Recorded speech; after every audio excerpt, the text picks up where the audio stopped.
us to wait for? What are we talking about? Look at that. Exactly. Welcome. Hey, everyone. Welcome to Mosaic, the podcast where everything is made up and the points don't matter. I was literally just thinking that. Were you really? Yeah, I was like, oh, yeah. No, the podcast where we look into hard seasons and flaws and try to find a beautiful perspective. Today, I'm sitting here with my sister and her husband. And my her. sister. No, my biological sister. Yes. She can attest to that. Yes, I can. You said that with a lot of feeling. Yes, Yes. he can. And then my brother. Yeah. I was waiting for it. In-law. No, he's my brother. Just brother. We talked about it last episode that I'm not going to say brother-in-law because you're more than a brother-in-law. Aw. What am I? Just a brother. No. Like it's that sad little tag. Okay, on the like, end. can I go into a little side story here? Sure, go. Um, We just started the episode. just We're started going the to episode. a side story. Sidebar. No, like literally the moment I met you, I immediately had this like brotherly connection with you. Like I looked up to you so much, and the more I got to know you, the more that went away. But no, just kidding. Is that the Dawson's Creek? Yeah, I was trying to think of a good theme song for your story. I don't know why my mind jumped to Dawson's Creek. Sure. But like, I looked up to you from a very young age. And fun fact, my sister used to lie to him and say that I wasn't allowed to go with them to hang out. Still does. Yes. And she She still still lies. does. I do not. It was pretty bad. Y'all's little friendship that Well, you had, yeah. and I would have to be sitting there. Wait. Why'd you do bunny ears on friendship? Their quotation. We really You weren't were brothers. friends. No, Friends. You were always together, and you were my boyfriend. So I was mad. I was jealous. But I was his brother-in-law. And so I'd be sitting there while y'all are playing video games or whatever you were doing, and I'd be sitting here waiting to go on a date. She's still waiting. And she's no. So I want to get into what you guys do and who you are. So give a little backstory, Ruth. We kind of got a little backstory from the previous episode with Daniel. Yeah. And so today you're the new person. What do I do? What do you do? I'm a mom of 3 kids. That's her full time. Yes, it's a full-time job. I am a business owner. I own a salon. Been doing hair for 18 years. And we are also pastors. Yes, we are. And Why'd you look at me to confirm? Yes, Yeah, we're we still are. good. We're They still good. haven't kicked us out of the church Y'all are yet. still. We're there. still in there. pastoring. Yep, we've been doing that for 10 years. Uh-huh. And then I am also a foster mom. So we got lots of jobs, lots of things. Yeah. A lot of hats. Yes, a lot of hats A that lot we of wear. hats. What gave you the desire to go into foster care? Ooh, I've actually never asked you this question before. Yeah, that's a long story. long story. Well, We got an hour. This is a story all about how Ruth and Daniel got turned upside down. Yes. So I think I need it up. Okay. I'm new to this, guys. Sorry. I think that I always wanted to do foster care. I always have loved children in general. But I started having a dream, and I didn't even tell Daniel about it. It was of a little girl that I saw in a field. Are you ready? I'm ready to go. This is a deep one. It is a deep one, and it's a little bit hard because we're still in the waiting Yeah. stages. So it's a lot of this is just our perception of things that God has done inside of our lives. And so he gave me a dream, and I do not dream, number one. And then if I do dream, I don't remember it in detail like I did with this dream. And so it was a little girl in a field, and it was a wheat field. I knew that. The wind was blowing, and she was holding a little bunny rabbit. And the bunny rabbit was like tattered up. And so I was like, that's just a strange thing. Okay.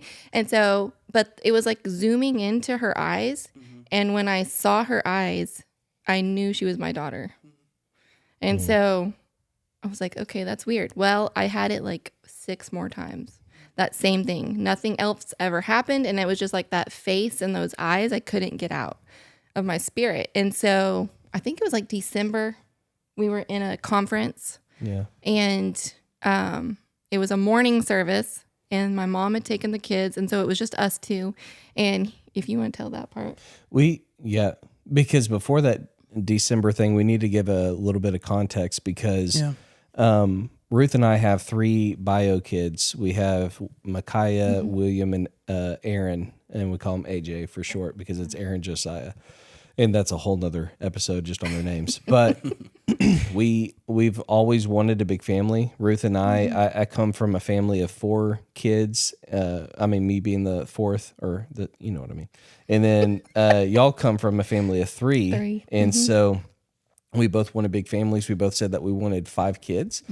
And so it was going to be a fun little Hennessee house. And we had a little bit of disappointment with our firstborn. She had the cord wrapped around her 3 times, and she went in for that last sonogram or ultrasound, and the doctor said we got to get her out. And so because if she turns, she had stopped growing, and then they didn't want her to go into the birthing canal because it would kill her. So we had to start off with the C-section in the way that we are here. We have a rural hospital in Palestine, and there's not a full-time NICU team, and we can't do a natural delivery after you do a C-section. And plus, it's not safe for mom. And for me, I had a anomaly because I had 2 uteruses. So yes. it was like they didn't want to test anything on me. You're finding out all kinds of stuff, Sam. No, it's good. Okay, just making sure you're not going to pass And so they didn't want to do anything. Everything was because they didn't know how to take me because they've never had somebody that had this problem. Yeah. It's super rare to have very 2. Rare, yes. Super rare. Very Do you know rare. the percentage on that? Like 13% out of 458 billion people. I have no idea. I just made that up. I'm going with it. It sounded legit. It sounded. I don't know. So 99.9% of statistics are all made up on the spot. So exactly, Abraham Lincoln said that. Abraham Lincoln said that. But anyway, so we have our 3 bio kids, and Micaiah coming out first. They said if she turns, it's going to kill her, and so we didn't want her to turn inside mom, so we scheduled the C-section pretty immediate. Her birth weight was like 4 pounds and change, and then like by the time we left the hospital, it was like 4 or 5 or something. Yeah, so she was a little tiny baby. Like I could hold her in my hand and like a little down past my wrist. She was itty bitty. And so, and now she's like she's taller than Ruth now, which is hilarious to watch her punk her mom. But so Micaiah was first. William had some tough goes. We'll talk about that on a different episode. And then AJ was like our wonderful child, no issues, perfect birth. But number 3, you can't have more than 3 C-sections because of the trauma that it causes mom from blood loss and everything else. Really? Yeah. And the thinning of the uterus. So it doesn't matter how long between. It's just 3 and then done. Yeah, that's what they tell you. You'll see. It use your second uterus? No. You can't just pop another out or something. I mean, God gave you 2 for a reason. I feel like. No, just kidding. We just could throw another kid in the oven. But anyway, so yeah. And then I had complications after the fact, and then ended up having to have a hysterectomy. So, and that was a tough journey. And I mean, you can talk more about that if you want to. Yeah, I just was on. They don't know why I got endometriosis after the 3rd one, which is like it's horrible. Your uterus lining, and it causes severe pain. And I was on multiple prescription pain meds for about a year before we decided to take the hysterectomy. It was continuous pain for a year? It was every time I got my cycle. I was in bed for like 2 days. Yeah. And I have a very high pain tolerance. Yes. I don't take pain meds. Like even if I have a headache, I just power through. So it was where I couldn't get out of bed. Yeah. And so that was really hard. And I didn't want to live like that. Yeah. And so the only other option was a hysterectomy. And so we made the decision that that's what we were going to do. Did you know going into that that y'all were going to look at doing foster care, or did that come later? We had talked about adopting. We talked about adopting years ago with always the understanding that we're going to have 5 bio kids. And once we have our children, then once we're in our 50s or 60s or something like that, we always wanted to like have some kids at our house and stuff, because we always love a big house with our life groups, and we had home churches and stuff. We always had people in our house. And so we liked that always going into it. But then rubber met the road, and it was like, well, you can't have any more bio kids because of all the complications that we're going through. When you heard that and you found out like, okay, I cannot and we will not have 5 bio kids, I can only imagine like there's a bunch of disappointment that came with that. Yeah. How did you navigate that disappointment? And like, did you turn into God or did you turn away from God in that? Not saying like abandon him, but like. Right. That's a loaded question because we would like to say that we didn't, but at the same time, there is many conversations. I mean, I was frustrated. Yeah. I was disappointed. I was angry at times. Everything. It was not just, people are like, oh yeah, you're mad at God. No, you're mad at yourself. Okay, if I would have done this, or if we wouldn't have made that decision, or. Did you blame yourself? Like, did that side of it come up, or like your body? No, I never blamed myself. I never blamed God even, like, because I tried to make every decision, like going into it, I tried to weigh all the options and do all of that. And I was given specific words that helped me to accept it. I did have a problem with losing my uterus, which is like you don't think about it, but as a woman, it was like, that's how I'm a woman because of that. And it gave me all my children. And so I had to go to therapy just to get past the thought of like losing that part of me. Yeah. And so that was very, very hard. A lot harder than I thought it was going to be. Cause, just all of a sudden I'm an old lady is what I felt like. Like I can't give kids anymore. Yeah. And then I even thought I just thought down the road, if something were to happen, I would never be able to do that again. Yeah. And so it was just a lot of things that bombarded me. But I did know that was the best decision for my health. And I knew that was the journey I was supposed to go on. And so but before we had done the hysterectomy, I told him, I feel like I need that. Like going into like us adopting, we need to start that process because it is a long process. We need to start that because I felt like that was what's going to help me get through the hysterectomy and everything else. And so we went to a class. Well, before that, Sorry, I jumped. No, it's fine because all this was happening within the span of like 1.5 to 2 years. After AJ, then came the hysterectomy within 1 year, and we're like, that was a hard blow for me because it was kind of a final thing. It was like barring a miracle and you miraculously carry it in your hip. Right. I don't know how you're going to carry a baby. And so I was like thinking of this big family, like all the promises of God of having a big family. And I'm like, okay, how is this going to happen? And he obviously had other plans because we're like, okay, I guess we're going to look at this adopting, not even fostering. We're going to look at this adopting journey a little bit sooner. And then I still wasn't ready up until a point of we found it was a class in Tyler, and it was like on an evening. We're like, we'll just go do a little date night. We'll go over there, listen to this information that they have, which is pretty cool because it was like a collective. It was like 10 agencies for fostering that were there. And they were going to talk about adoption and things like that. So we were just like, let's just go check it out. I took off work a little bit early that day from the hospital, came over, and we headed to Tyler. And I mean, you can pick up there. We're sitting in the class, and they put on this video. It's probably the saddest video. And it's not like the Sarah McLachlan in the eyes. It was like, It was bad. It was statistics, and it showed this little girl in the video who was an actor, but it showed all the stuff she was dealing with in that video, and it showed her point of view, the whole video was her parents fighting, then the cops showing up in CPS and her getting everything removed.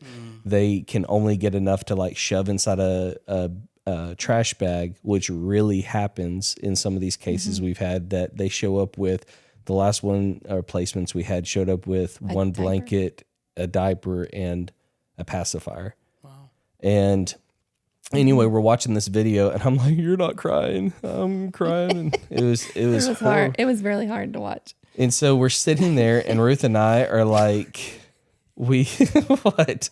I'm sorry. You said you're not crying. I'm crying. I meant it that way. I'm not crying. Everybody in that room was crying. Yeah. Unless you were heartless. It just tickled me. We were all crying together. Yeah.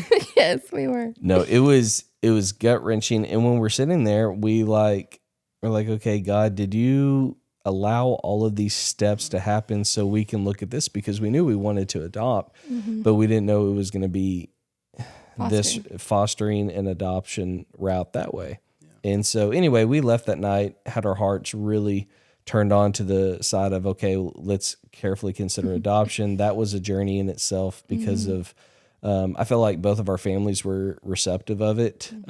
Some people were not. We were preparing our hearts for people that were not going to be excited about getting your guts ripped out. How do you prepare for that? For what? For the people who aren't going to be receptive of it. You take a knife and just poke yourself constantly so you get used to the feeling. Yeah. And we just looked at each other and we're like, we're going to have people that are going to be our friends that are going to say, hey, we don't like this. We don't agree with it, yada, yada. And then we're going to have people that are going to agree with this. And 99% of the people in our community, family, friends, church, siblings, everybody was like, heck yeah, this is the right move. Like there was such a grace on it. And we just had a few naysayers about it. And we soon got over that because we knew it was God's heart for it to happen that way. And so all of this happened and we were preparing and thinking about this stuff. And then the conference came, which was a Breath of Heaven conference that Jeff Collins puts on, and not Breath of Heaven, camp meetings. And so anyway, we went to this meeting and Ruth had been having this dream about this girl that she didn't tell me about, kind of a secret. And I went into this conference not expecting any of that. And as I'm standing there in worship, it's like God, I don't know what you call it or what you want to call it. It was like it was a vision / dream. It was like I stepped into something that I knew was from God. Yeah. And so I was at complete peace and just like inside this vision with God. And he showed me he was building humans like babies, putting them together and like sewing them and like forming them. And it was the coolest thing. And when he was doing these body parts and putting stuff together, I just like went up to him casually and was like, okay, what are you doing? And he was like, I'm forming children, making babies. And I was like, oh, and what is this one here? And he said, this one is yours. And then he told me the name, which we don't share very often, but the name was Jezreel, which I was thinking Jezebel at first. And I was like, oh, yeah. Oh, my God. Start praying now. You can keep that one up here. I don't want that kiddo. But he said, this is Jezreel. And he said, this is yours here. And then he sent her down and toward earth. And it was like, this is the one that I've prepared for you. And then I came out of that vision. I was like, that was the weirdest crap I've ever seen.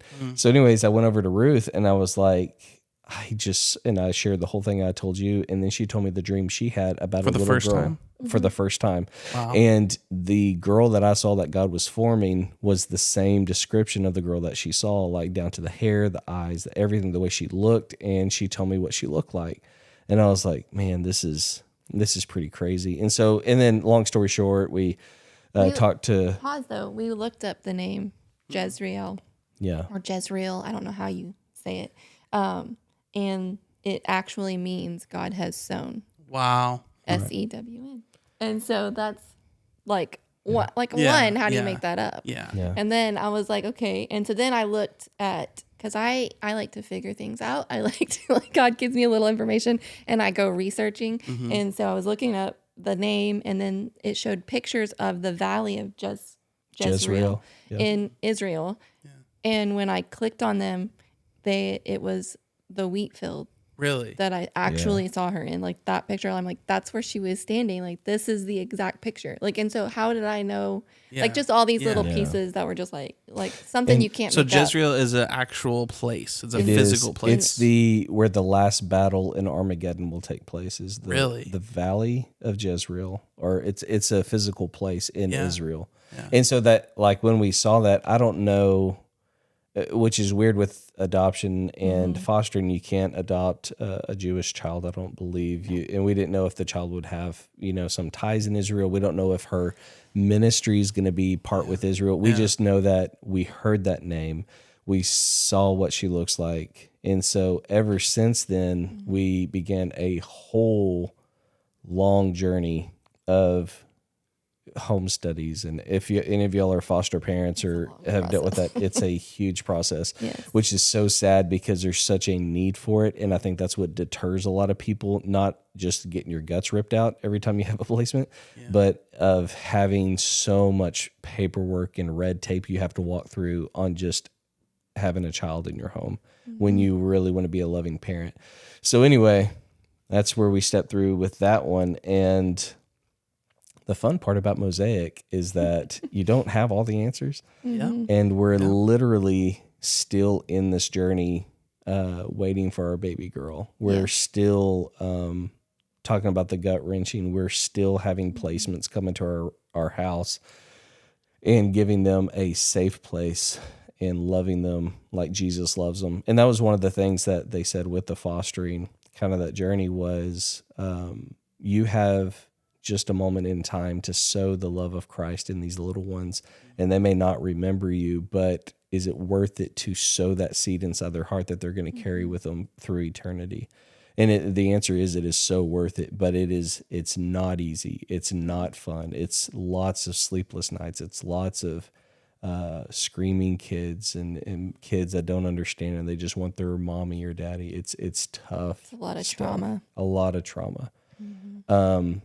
But we're on that journey, and we're still looking for our daughter and waiting for our daughter. And so that's where we're sitting right now. To answer your question about fostering, that was it. No, it's good. It's a beautiful thing to watch you guys do this. From my perspective, like, it's unbelievably courageous. And I can't imagine what it's like to receive someone into your home and care for them as if they are your own, and then have to have a day where you say goodbye to them. Yeah. And for people who are interested in this, do you guys have any kind of wisdom or how did you guys prepare for that? You can't prepare. Yeah. No. So it's like everybody says, I could never do what you do. And that's kind of one of the worst sayings that we hate because it's like a slap in your face when somebody says the words, "Oh, I don't know how y'all do that. I could never do that. I'm so glad that y'all do that." Because to us, you hear this in your ears. There's not what's any different from us. Yeah. You're heartless. Right. You don't have a heart. So that's why you're able to do it. I'm like, well, thanks. We're not heartless. And it is like every emotion and feeling, just you from the outside feeling it and looking in, we have to go through that. And so every feeling of like you give everything to this child and then they're taken from you. And then, so that's one, you're having to work on your own grief. And then grief with our kids because they get attached too. That's really, really, really hard because I can do it, but I hate seeing my kids have to go through it. Because it's like their brother. Our first placement we ever had, he was with us for almost a year. So we got him day 2 of his life. He came home from the hospital to us. And so we were his first for everything. The first one he smiled at, the ones that he's cooing and trying to talk and crawling and everything. We saw all of his first. And then it was like literally with fostering, they pull them that fast. It's within a day. And that was a hard one. You don't get any kind of heads up or... No, they call and they're like, hey, we got to come. And sometimes they'll give you like 24 hours or something to like, and we asked them last time, the placement we had before this one, we were like, can we have at least, 24 hours. Can y'all come tomorrow afternoon so my kids and we can all have one more evening together as a family? But it's court mandated. So the judge says when and where it happens. And so like with the last one that left, she had to be somewhere by 3 p.m. that day. Yeah. So and we were in court 2 hours away. Yeah. So you have to rush home. Like 30 minutes to say goodbye to this child that's been in your home. That one for like 3 months, 4 months. And then get all her stuff together, pack everything up, and then... You were in court. Do you have to go to the court hearings? You do not. I choose to, though, because... Because it's my wife. Like I said, I need all the information. You ever watch the show Matlock? Yeah. Yes. I don't know what that has to do with anything, but... So I go... It took place in the courtroom? It took place in the courtroom. Ruth is Matlock. She wants to see... No, with the wonderful CPS and everything that goes on, you don't get all the information. And then somebody will give it back to you. It could be half truth. It could be what someone said, what they didn't say. So I like to go just so I know exactly what's going on. And so I can figure out what's going on with everybody in the case and try to be the best advocate for the child.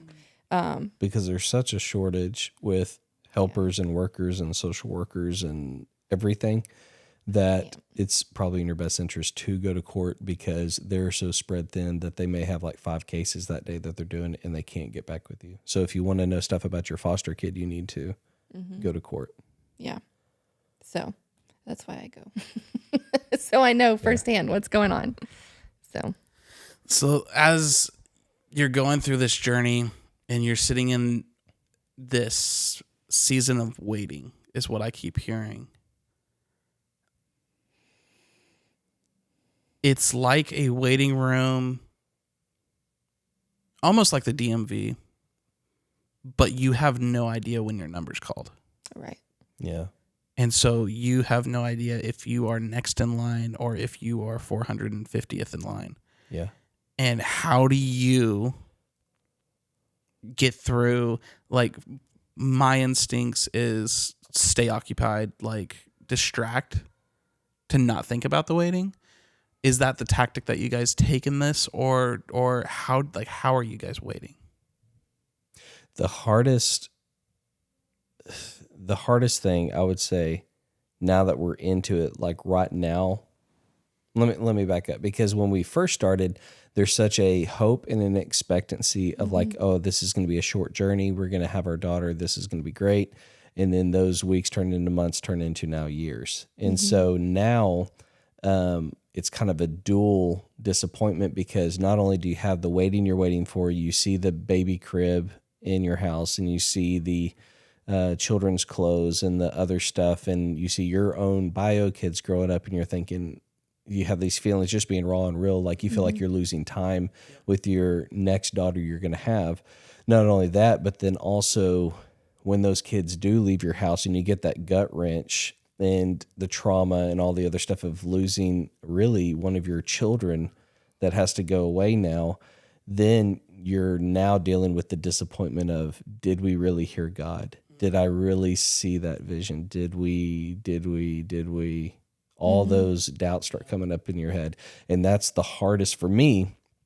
That's the hardest thing to deal with is, did I really hear God on this? Is this the direction we're really supposed to be going? And I'm just being raw and real, because like up until these podcast episodes, like we're still this week talking, okay, do we shift now? Do we just go to straight adoption? Do we maybe put this on the back burner for right now for this season? And then the questions of, okay, God, why did you even bring us into this if nothing's going to come out of it? And trying to rationalize everything of the whys. Anyway, sorry that's really heavy.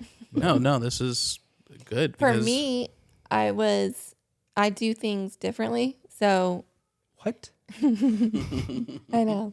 I think I can help God. So I think he needs my help for me to like stick my hands in there and like mix it up, like, because he's not working fast enough in my life that I think. And so or I didn't do something properly, so I need to like reposition to like get in the best area. Yeah. I don't know. Like that's how my brain has been.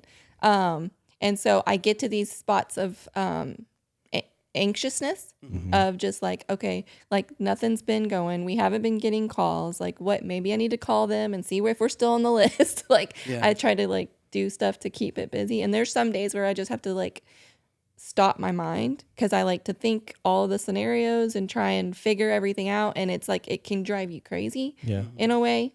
And so I just have to stop my mind and be like, it's in his hands. Like, I am not going to miss it. I'm not going to miss her. It's not something that I'm going to be tricked into because I didn't read the fine print or something like that. Like, I just have to, at the end of the day, I have to trust him. I have to trust that everything that we've heard is not coincidence.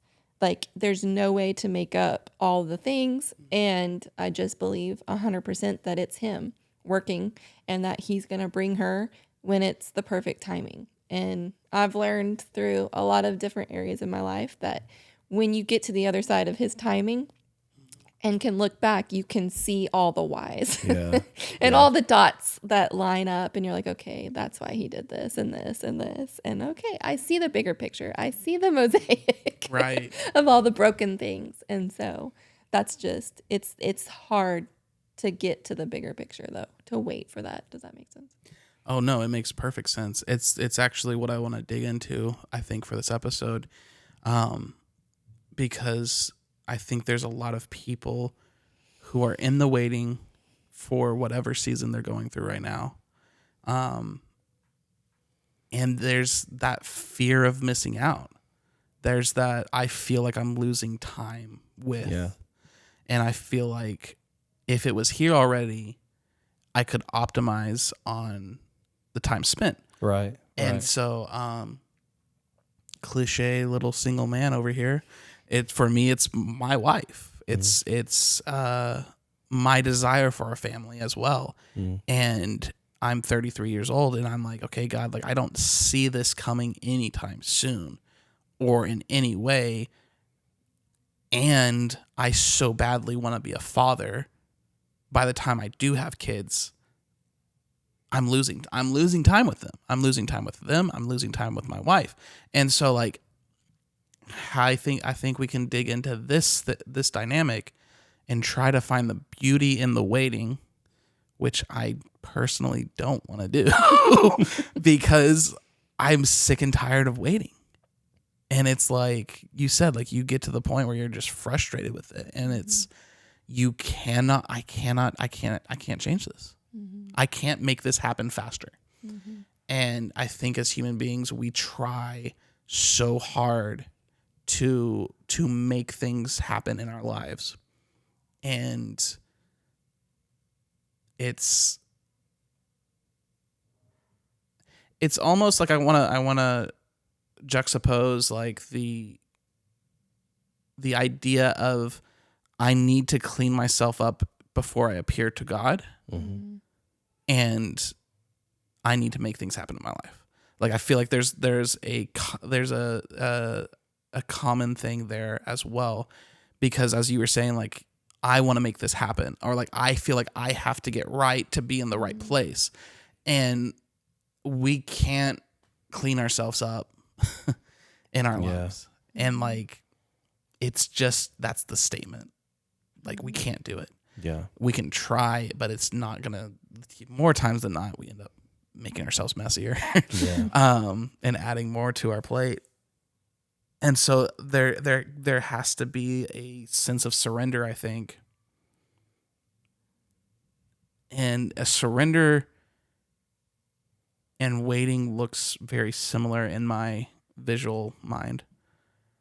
Where if I surrender and I'm waiting, it's almost like a I have a movie scene. I'm ready. It's a terrible movie. The Star Wars Episode 1, Phantom Menace, when the force fields close and Qui-Gon Jinn is facing Darth Maul. Ruth, you're keeping up with this, right? Yeah, Okay, you got this, right? Ruth's got this. Ruth's a nerd, so Ruth knows exactly. She knows exactly what I'm talking about. Where he just kneels down. Right. Because there's nothing else he can do. Ooh, that's good. He has to just simply wait. Yep. And that also looks like surrender. Yeah. And so how do we wait? My brain wants to say, how do we wait efficiently? I was going to say wait effectively. That's really That's good. better. That's good. I think number one is realizing our need for control. Mm-hmm. Yep. Because when you don't feel like you're in control of the situation or it's in somebody else's hands, then there's always like that, like just anxiety. Like, oh, is this going to happen or is this going to happen? And then when you surrender that, it's surrendering your will, it's surrendering your emotions, it's surrendering all of that to him. Oh, that's good. Of like when he wants to move, Yeah. then we're going to move. And you can wait. I feel like you can wait good. Is it bad? It keeps going down. You can wait good and you can wait bad, I feel. That's my opinion. Scripture says, they that wait upon the Lord shall renew their strength, and they'll mount up with wings as eagles. They'll run and not grow weary, and they'll walk and not faint. And that waiting that it's talking about there, your dad has said this so much. Bill is our dad. I say he's my dad, not my dad-in-law, like Sam calls him. But he's said several times, so it's ingrained in my memory, that waiting, they that wait it's not like what we think in terms of sitting in one place. It's an action term. It's like you're doing something actively at that point. And so it's not like you're just sitting around, but you're actually praying for something or pushing for something or taking steps in that direction, waiting on the Lord and actually doing something while you're waiting on him to move. And in terms of like, whether it be your wife or children or waiting for our child to get here, I think that's one of the hardest challenges that you can step into is, okay, God, are you actually going to do this? Is that actually going to happen? And I think that's where trust comes in. And that's, like I said on the last episode, that's one of the things I have the hardest time with is, God, I actually trust you in this season. I trust that you're going to give me the wings as eagles in the end, but I'm going to actually have to sit here and walk this thing out. And we see it modeled in Scripture. Like, you can't tell me that Abraham bringing Isaac to go sacrifice him, and it's like a 3-day journey to get to that mountain. Like, he was having some second thoughts. Right. And like, God, you promised this, this, and this, and then now I'm about to kill my own son. And like, he was dealing with a major internal battle himself, the same way that you're dealing with a battle right now of, God, I'm wasting this time, and this time. And that whole time that Abraham's bringing his son, God is growing the horns on that ram to make sure it's the perfect moment to capture that ram in the bush. And That's good. We don't see the ram in the bush. We see the 3-day journey of, I'm about to go kill my son. Yeah. You don't see that bride and those kids you're going to have. You see, I'm having to be stuck in Palestine of all places and wait for my stinking wife. And I feel like I'm wasting time and going back in history, but you don't see the mosaic and you don't see like where this is going to touch people's lives. And yeah, I literally was telling someone that I feel like my life is moving backwards. And because I've gone through 2 divorces. And so like I've been close to seeing that dream fulfilled to only have it go away. Yeah. And I definitely had parts to play in it. And it's like, then you have the shame cycle on top of it, right? Like you have like the guilt that you have to go through. And then at the same time, you're just like, I was so close and then I messed it up. I was so close and then it was gone. And so it's like, I'm going in reverse and, it's a hard thing to grieve. It's a hard thing to process. It's interesting that you bring up, Isaac. I had a friend of mine who, if you take like chronologically, because a lot of times we think that Isaac was this little boy and he wasn't. He's like about 20 something years old when he's about to be sacrificed. And so he has to lay there willingly and also trust God and say good. Like, okay, like I am on a sacrificial table. That's good. And there's no sacrifice that I see, but I know my Father. Yeah. And I know that he hears God. Yeah. So I have to trust that. That's good. And there's just so many levels to this trust And it's difficult. It is one of the hardest things I think that we have to do as human beings is trust God and to know like he has our best interests at heart. I think my thought that tries to combat that is, do I have a vision for my life that's not the best thing for my life? And is this actually coming for me? Or is this just something that I dreamt up? And like that thought comes in and I have a hard time. I think it's in the vein of feeling unworthy. Yeah. And it's like, have I disqualified myself from this already?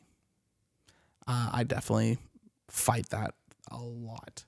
And it's like, okay, God, like, can you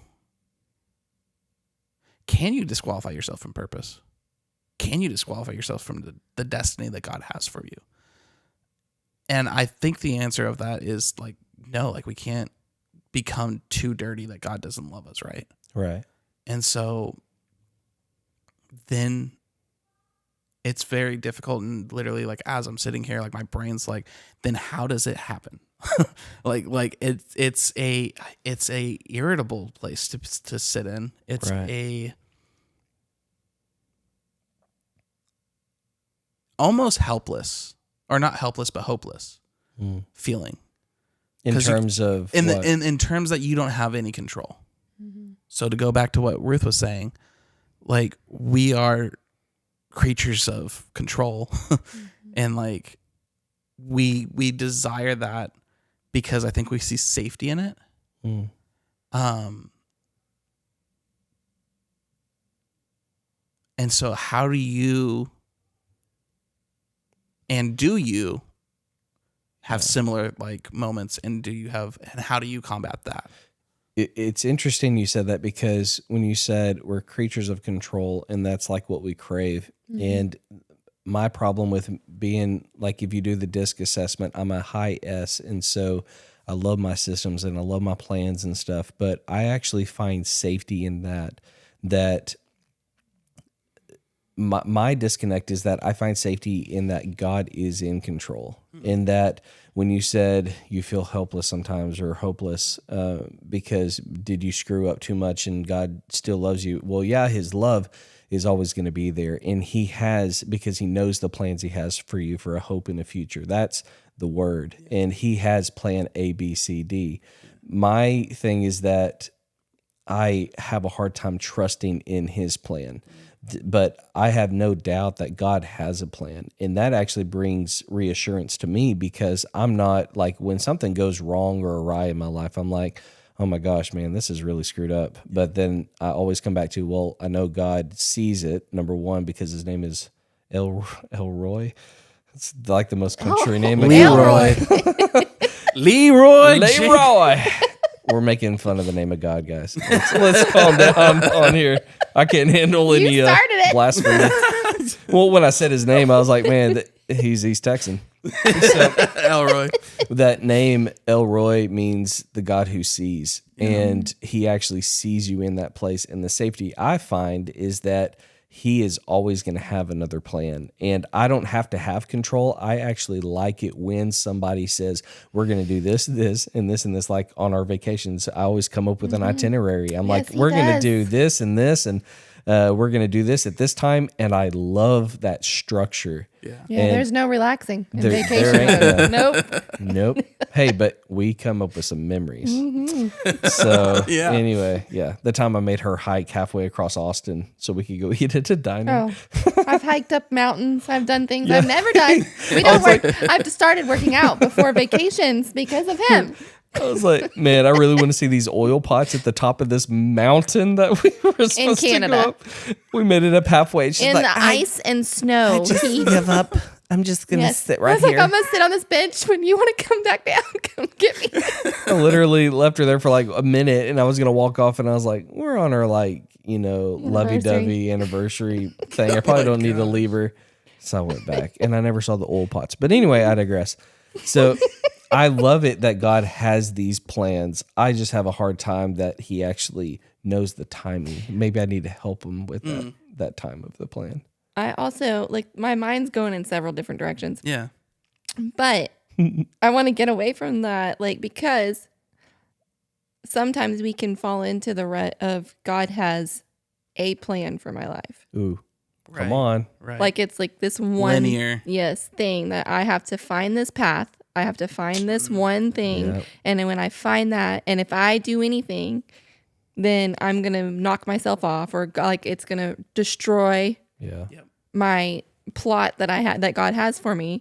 And like, I just look at the children of Israel, and like, it took them 40 years to get to the promised land. Yeah.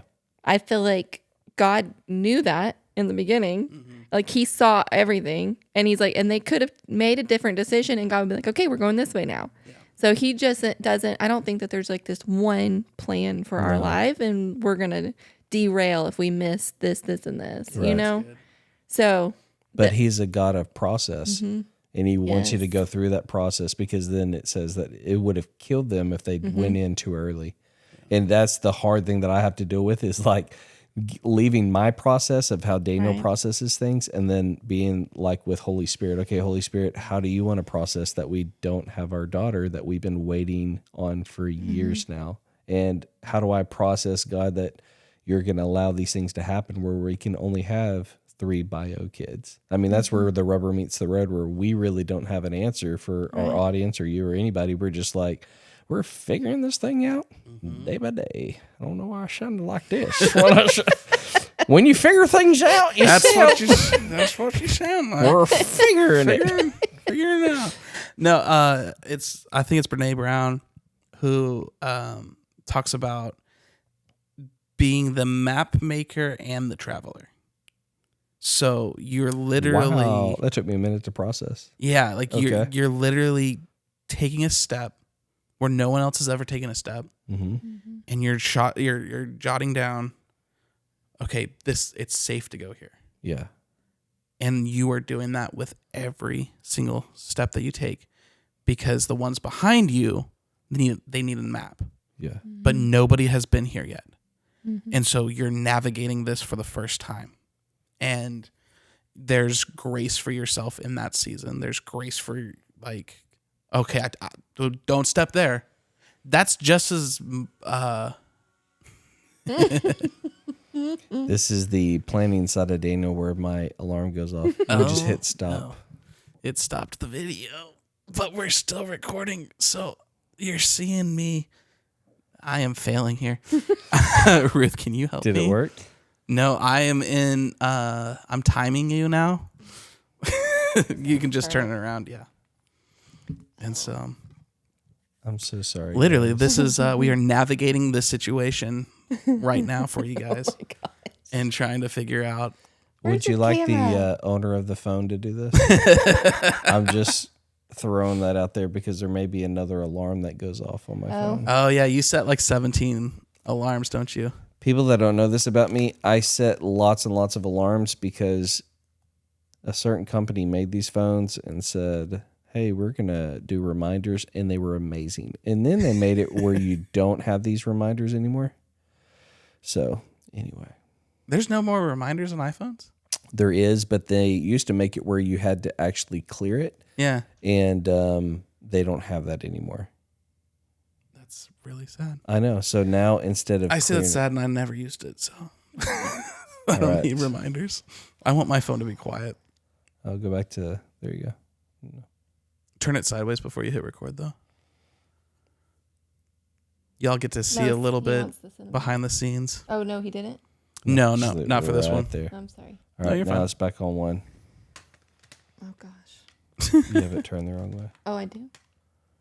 Oh, yeah, I do. Whoops. Now it's upside down. What am I doing? I don't know. I love it. I'm here for it. You want me to hold it for you? Yeah, can you hold it? I just need to come out. Okay. All right. Sam, you're going to have to. Can you see it? It's a little uneven now. That's okay.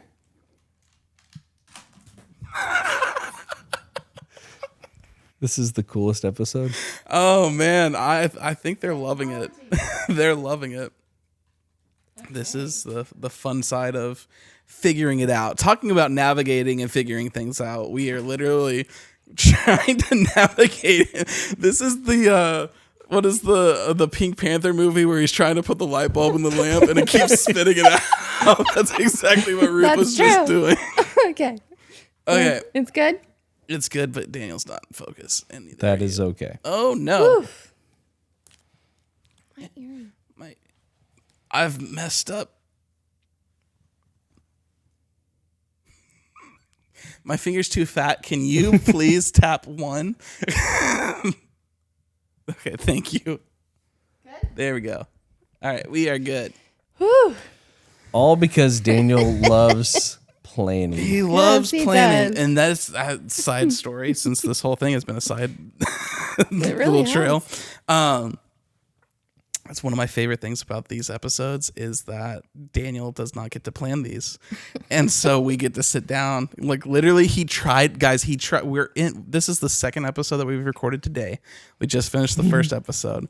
And in between the time of recording, Daniel was like, hey, so do you want to talk about XYZ? And I said, hey, we're going to sit down. We're going to talk. It's literally what I said to him. I almost got him to commit. And then he was like, wait a minute. Daniel wants a plan. Yeah. Nope. No, we're winging this. Oh my gosh. And sorry. because it's a beautiful thing, honestly. And I don't think that we would have gotten to where we've gotten in this episode if we had like, oh, we're going to talk about anxiety or like something like that. Like I love the free flow, ebb and flow of just natural conversations. And I think that that is a beautiful thing that the Lord can use and step into. And we might think they're rabbit trails, but like someone on the other side of this needs to hear whatever. Like they needed to see Ruth fumble with that phone.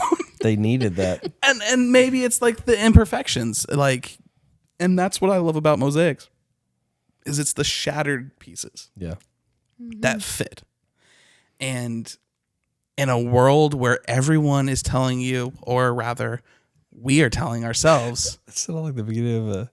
In a world. I was tracking. In a world where we have so much pressure to be perfect. Ooh. And we put it on ourselves, and it is perceived at least that others put it on ourselves as well. Yep. That I have to be perfect for you. Ooh. And that's so not true. That's true. I use this analogy a lot, but John Legend, you guys know John Legend? Daniel does not know. I love John Legend. Do you? I love him. Do you? I don't know. I just get really serious about it. When Sam turns his head, he's being serious. Okay. Now, seriously? I have no idea who John Legend is. John Legend's a singer. That's all you need to know for this analogy to work. Okay. So if he is on a platform and it's a small, intimate little room and you're one of 50 people and you get to hear this guy sing with the most angelic voice anyone's ever had. Yep. He's amazing. And it's funny knowing that you have no idea who he is. He was the Beatles or something. No, he was not. That's John Lennon. Shut up. Okay, anyways. If he messes up on a note, he probably gets off that stage and says, man, I really messed up that note. Yeah. Like I fell flat or whatever. Mm-hmm. For everyone else watching that show, in that moment when he messes up on a note, they go, oh my God, he's human. Mm. And they actually connect more to him in his flaw than they did in his perfect notes that he had beforehand. Wow. Mm-hmm. So it's actually the flaws that bring connection and tell me I can relate to this guy now. Wow. I can see myself in this story now. If he hits that note and it's messed up a little bit, I know I hit notes and I mess up a lot. So I think if I keep practicing, I can get to where he's at. So answer me this.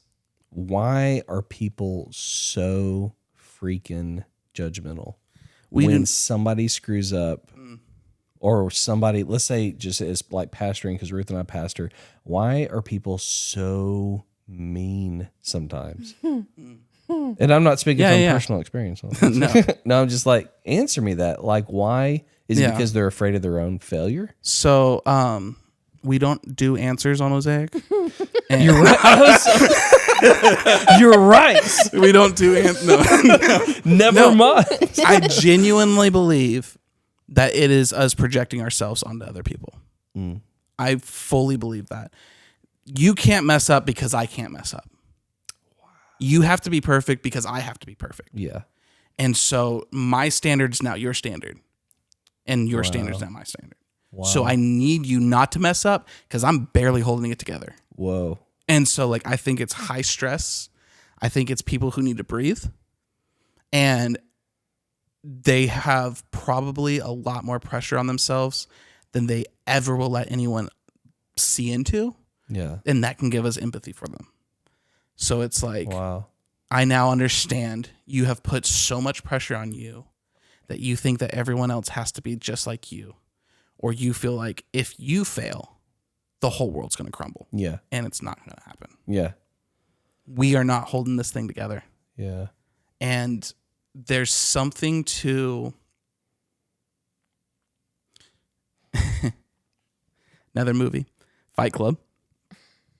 I've seen Fight Club. Okay. Ruth loves Fight Club. It's her favorite movie. She actually started a Fight Club, but we don't talk about it. She absolutely loves it.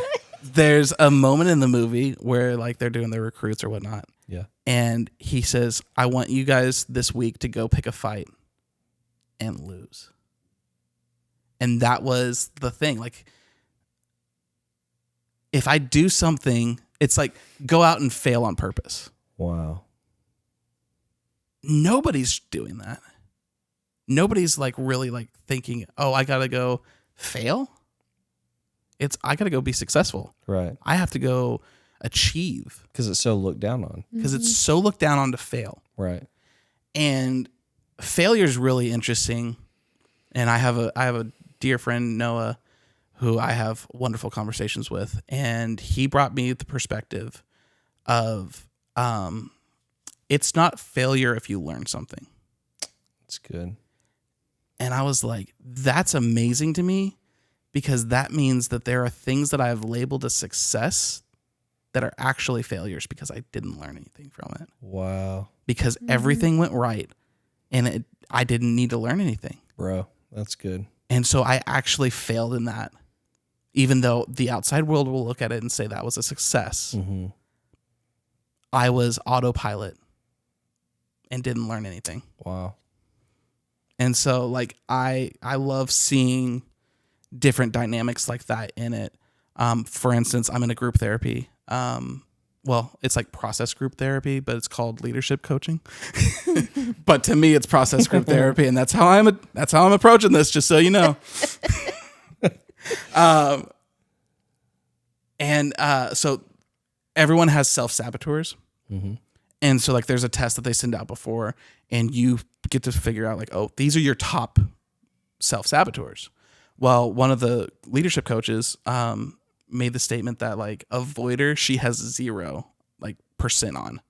And her co-host or co-leader was like, I wish you'd have some. And it was like this hilarious moment. We all laughed. It's like, we don't have to attack everything. We can avoid some things. Like, yeah. But it was like, oh, that's interesting to me because it made me go back and look at what I have 0 on that I'm actually like needing to find the value of it. Wow. And so like a big one for me that I have 0 on and I can't look on my phone because we're recording with it. It's like 1995 up in here. We have just set your alarm and then you can pull it off. Yeah. I'm trying to think. It's like a active achiever, I think is what I have 0 on. Mm-hmm. And so it's like I could benefit from the planning and the structure that I do not do. And I don't have. Avoider's my top. And so I want to avoid at all costs. But it's just, if you look at it differently and you see the value in the failures, and then you see like, oh, I could bring in a little bit more of what I'm hating to better my life. And I think that human beings, we don't want to be flawed. We don't want imperfections. But I don't think that anyone's truly unique unless they have them. Yeah. Because then you're just copy pasted cookie cutter houses, and nobody likes those neighborhoods. Nope. You want houses with personality. Tell me about the crack in this wall and the story behind it.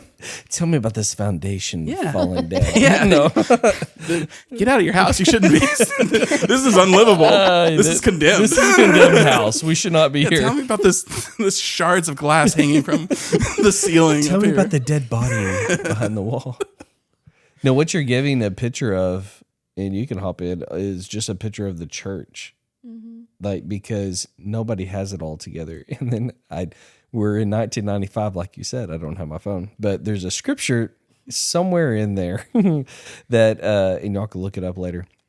It's talking about the barn that doesn't have cows is clean. All right, I'm butchering this verse, but the barn that has cows in it is super dirty because there's crap in it. But a lot of good comes from the cows being in the barn. In other words, a lot of good comes from people being inside your life. There's going to be a lot of cow crap, but at the same time, you're going to get a lot of benefit of having the cows there, of plowing fields and doing all the work and stuff that they do.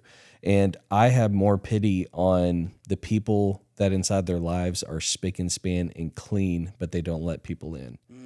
Rather than the people that have a ton of crap in their life. They don't have it figured out. It looks like the Mosaic, but it's beautiful because of the amount of work that you're getting done for the kingdom, that you're changing lives, you're changing hearts, you're changing the community, but it's messy. And it's okay to be messy because you love people in their mess. Yeah. That really makes me think, to kind of circle back to the waiting thing, and ask the question of, do I feel like the impatience and the irritableness of my waiting season, do I feel that because I think that I'm flawed without a spouse? Whoa. Do I think that I'm flawed without a family? And that they would be a piece that I need to be whole? Whoa. And vice versa, like, would you feel like you're flawed without your kid? Wow. You're tracking, man. Or do you feel like I can be whole even if it doesn't happen? Which is something you really don't want to hear, something like I definitely don't want to hear. Like, if it doesn't happen, can I still be whole? And I think that is truly where you actually trust God. Yeah. Well, that's a picture of surrender. Yeah. Whoa. Because that's when you fully put yourself on the table and be like, I'm not moving till you move. Because that's true surrender. When you're not after a goal and you're not after this. Will you, because as you were saying that, it triggered my memory of something that the Lord brought you to. Will you share your story of the altar? Do you know what I'm talking about when I say that? Oh, for my business? Just the It was what he showed you. Yeah, so it was probably when we first got married. Yeah. And I had Micaiah, and I've always had business on my mind. I've always had business in my heart. And from a little girl, I knew I was going to be a hairdresser, and I wanted to own my own salon. And God was wrestling with me. I was wrestling with him is what I should say. On like surrendering that and giving it to him. And I thought I had surrendered it, and I kept, okay, God, that's in your hands. But like, I still would look at real estate. I still would look at all the things of maybe this could be the road, or maybe this could be the road. And then we had a building downtown in Palestine burned to the ground. And my friend was at the location, and she said she had videoed it, and she was like a block away. And she said she could feel the heat from a block away Yeah. of this building. And when I was watching the building burn to the ground, God instantly said, that's an altar. Because whatever you put into that doesn't come out. So good. And like that's completely released. And the only way it comes back into your life is if I do it. And so it's like, okay, it's crying. You can have it. And it was something that he did miraculously. And and I gave that to him. And then it was through a word from somebody that he said, you've given something up to God and God wants you to give it back to you. And that's with your business. And that he's like, I see you doing things with your hands. And like, just like, he didn't know what he was talking about, but I did. And so I was like, okay, God. And like, that's what got us on this road in the first place. So I think that for me in my life, the letting go and like letting God burn it up to the point where it's like you can't pick it back up off the altar.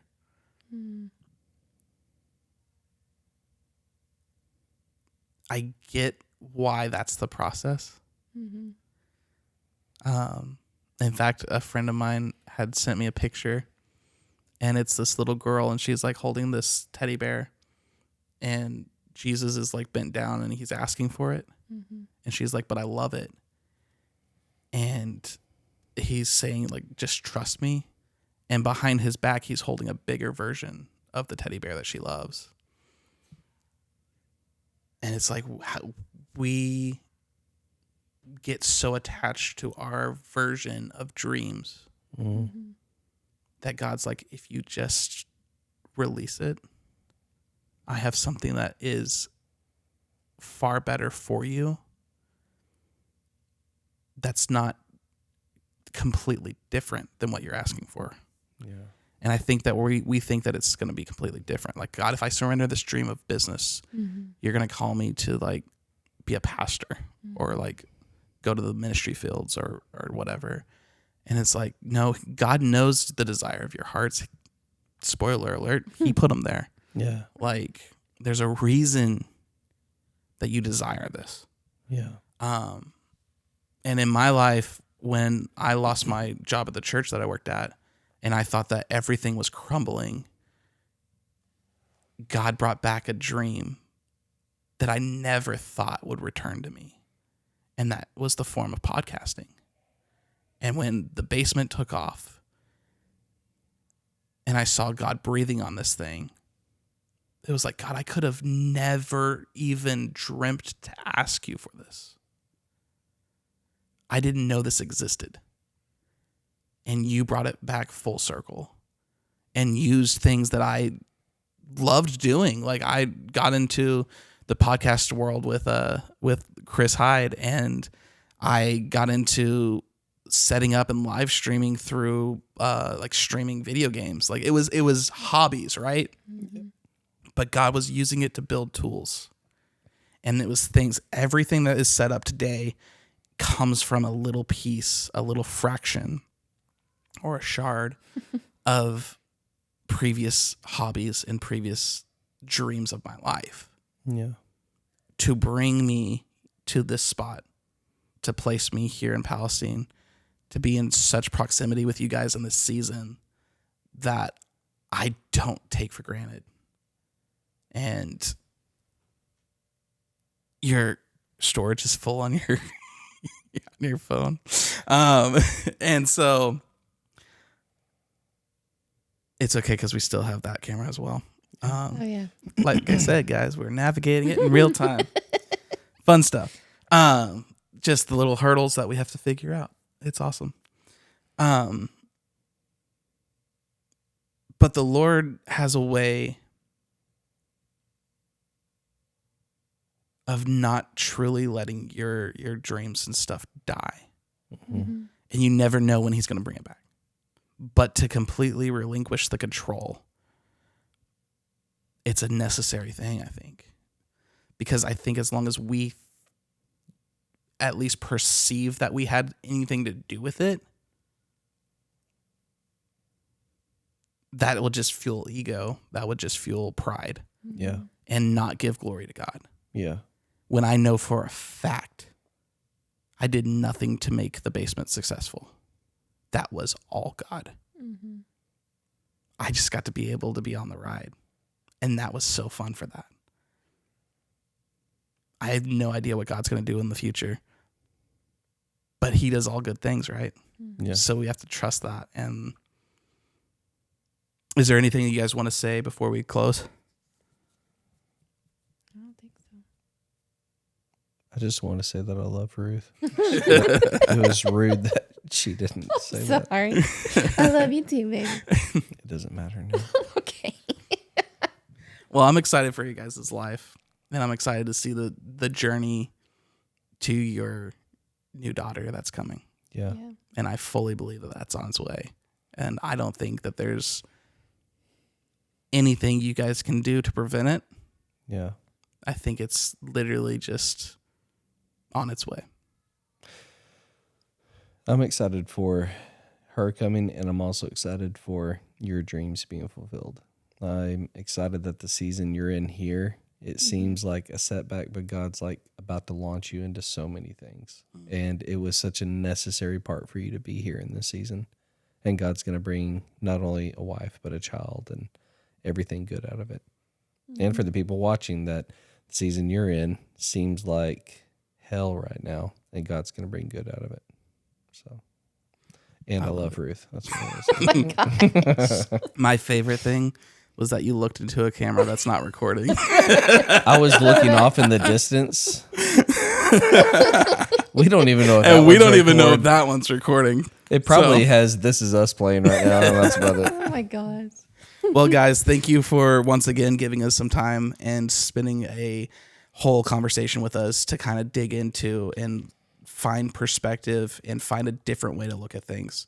I hope that you guys have a wonderful time with that, whatever you're doing. I back myself into these corners where I'm like, thank you for spending this evening with me. And I'm like, they can listen to this in the morning time. I have no control over Thank you for waking up during the middle of the night to listen to this. Being alive, eating your Cheez-Its. Thank you for mowing the yard right now and listening to this podcast. We'll see you guys in the next episode.